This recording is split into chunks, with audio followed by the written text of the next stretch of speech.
Estás comigo, André Silva, na Hiper FM e agora também com o Filipe Custóis, nutricionista, porque está a começar o episódio desta semana de Uma Pitada de Nutrição. Filipe Custóis, como é que tu estás? Alô, André, está tudo bem contigo? Olá! Eu também estou bem. Vamos então começar este episódio de Uma Pitada de Nutrição em que queres abordar aqui a temática produtos orgânicos. Exatamente. Ok, vamos lá. Olha, deixo-te já aqui uma ideia. Eu tenho uma opinião acerca destes produtos, mas vou-te deixar falar primeiro. Desta vez eu vou-te deixar falar primeiro. Porque posso meter os pés pelas mãos. Pronto. E é por tu teres uma opinião sobre este assunto e pela maioria das pessoas realmente também ter uma opinião sobre este assunto, sim, que eu venho trazer.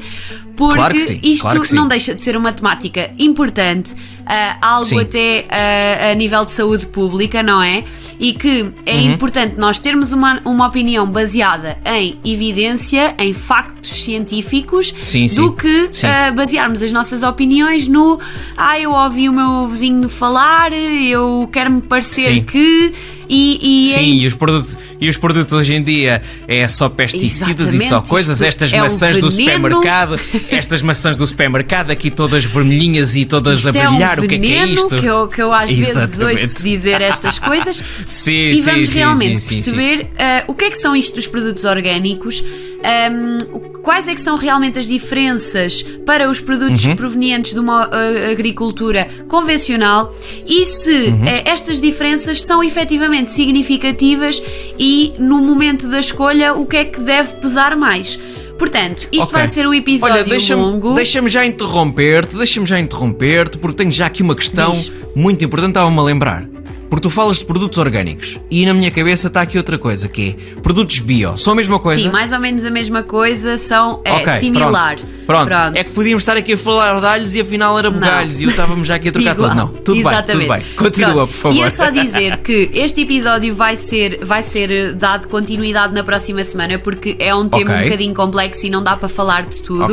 Portanto, eu agora vou explicar realmente o que é isto dos alimentos orgânicos e então para percebermos, e para quem nos está a ouvir e até agora ainda não percebeu do que é que nós estamos a falar, os alimentos orgânicos e biológicos são basicamente alimentos que crescem sob uma agricultura específica, com regras específicas e que é regulada. E que tudo tem que ser cumprido para que aquele alimento possa efetivamente dizer-se orgânico ou biológico. Então, basicamente são estas regras que dizem respeito, por exemplo, à qualidade do solo onde é produzido o alimento, ao uso e à quantidade de uso de pesticidas ou outros aditivos. Alto! Leva na mesma, apesar de ser uma agricultura biológica, leva na mesma. Há muitas pessoas que acham que o facto de ser biológico ou orgânico significa só água e chuva e sol. Sim, mas não é verdade. Os alimentos orgânicos e biológicos também levam pesticidas, só que a quantidade que eles podem levar é que é diferente da outra. Mais baixa. Exatamente.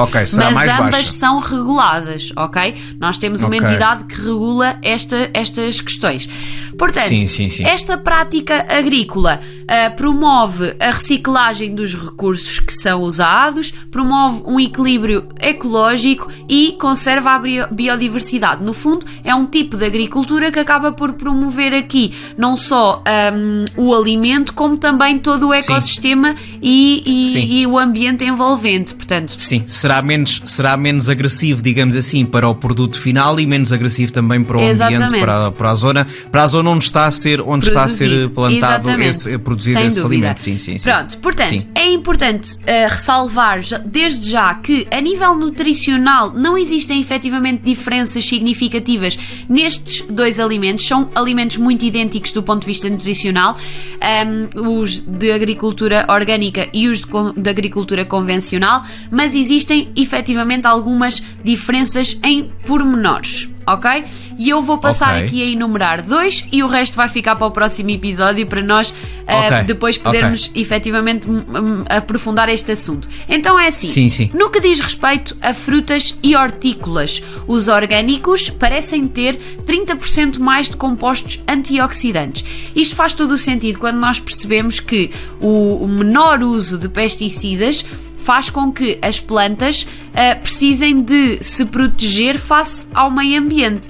E normalmente esta proteção é através dos compostos fenólicos, que são estes tais antioxidantes no nosso corpo, que são um mecanismo de defesa das plantas. Pronto, nomeadamente, por exemplo, há algumas plantas que têm um sabor muito azedo. Isso é um dos mecanismos que elas têm para que os agressores exteriores, nomeadamente, por exemplo, os animais, não as queiram comer. Pronto, que é muito curioso. Não como os animais e vou agora comer aquelas couves. Por exemplo, o agrião, os espinafres, isso é muito comum. Depois, em relação ao leite e aos ovos orgânicos, o que é que nós percebemos? Que têm um maior... ovos orgânicos, a.k.a. galinhas criadas ao ar livre. Exatamente. Tanto os ovos como o leite apresentam um maior teor de ômega 3. Ora, nós estamos a falar de mais 50% de ômega 3 do que os alimentos de origem de agricultura convencional. Isto parece ser fantástico, não é? Um valor fantástico. Sim. Ora, isto seria se tanto o leite como os ovos fossem um bom fornecedor de ômega 3, uma boa fonte de ômega 3. Espera aí. Toda a gente sabe que o ômega 3 é com o salmão, ponto final parágrafo. E quando nós vamos a comparar com o salmão, o que é que nós percebemos? Mesmo com estes 50% a mais, continua a ser 150 vezes menor do que a quantidade de ômega 3 que o salmão nos fornece. Muita parra e pouca uva, exatamente. Afinal. Portanto, isto não é algo que realmente justifique a mudança para um alimento de origem orgânica. E basicamente vou deixar aqui estes 2 dados. No próximo episódio vamos falar sobre quais é que são as desvantagens em relação aos alimentos de origem de agricultura convencional, e vamos perceber realmente o que é que faz sentido na hora da escolha, que eu acho que isto é o mais importante. Por isso, hoje veio também um bocadinho da minha opinião. Não vou deixar hoje, ficamos hoje por aqui. Exatamente, para o próximo episódio. Fica para a semana então. Acho que deixei aqui umas curiosidades engraçadas em relação a esta questão dos alimentos orgânicos. Sem dúvida. E para o próximo episódio vamos completar esta linha de raciocínio, está bem? Ok, então para a semana, quarta-feira que vem, a Filipa Custóis volta aí para Viam para uma pitada no Nutrição. Exatamente, beijinhos, até para a semana.